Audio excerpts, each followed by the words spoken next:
The Group B cars were as much mobile, high-tech test beds as they were sporting machines. Prototypes, if you like, for developing many of the new systems now seen in road cars. While Ford, Lancia, Peugeot and Austin Rover designed and built their cars from scratch specifically for the job, Audi's Quattro Sport was designed for rallying from a road car. Based on the original Quattro, which totally changed the face of rallying when it first appeared, the Quattro Sport was a no-holds-barred development, engineered to bring road car four-wheel drive to the peak of the sport. The most significant change was to the engine. The road car's 5-cylinder turbocharged unit, radically revised, producing more than 500 brake horsepower. Former world champion Walter Rohrl was chosen by Audi to spearhead the Quattro Sport attack, and the German superstar took to the car immediately. "It's a real thrill," he said, driving a car like this. "It's my task to adapt myself to the car, not to have the car adapted to fit me. The car can develop incredible speed, so I have to be prepared to slow down in time. The technical possibilities offered by the factory are absolutely critical in the development, because it's only by using all these facilities that we can develop tomorrow's production cars, especially where economy and safety are concerned." It's very hard to explain to a layman just what you feel when you're in control of a car like this.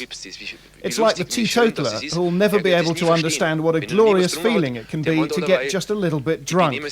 He'll never be able to understand because he's never experienced it. He's more likely to frown upon somebody who's slightly under the influence. I can't tell you how fabulous it is to feel the kick that you get from driving a car like this. Most people would probably say that I'm just a maniac.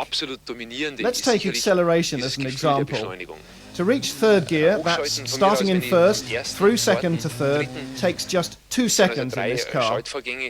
In that short time, I can't afford to check the rev counter. I have to feel what the car's doing. The moment the needle moves towards 8,000 revs, it's too late. It'll already be well past by the time you notice. To increase the speed by just 400 revs, I only have to move the throttle 5 millimeters, for instance. So when I come out of a bend and the car leaps from 80 to 100 miles an hour in just a fraction of a second, you can only really compare it to a small explosion. It's like being in a rocket. Also es ist wie eine Explosion, so wie eine Raketen wahrscheinlich startet. So muss man sich das vorstellen. Das hat nichts mit normaler Beschleunigung zu tun. It's really got nothing at all to do with ordinary acceleration. Everything happens so fast. Changing gear, acceleration, braking, it's like a madhouse. And then there's the high speed as well. That's a really major factor in driving the car. The car reaches top speed in 6th gear.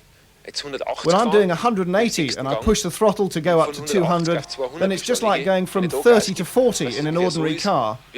You're pushed right back in the seat. It's really difficult to control, like a herd of wild horses or something. But it's an unbelievable feeling. Auf einem Feuerball, so kommt man das vor. Das sind schon Gefühle, da wo du sagst.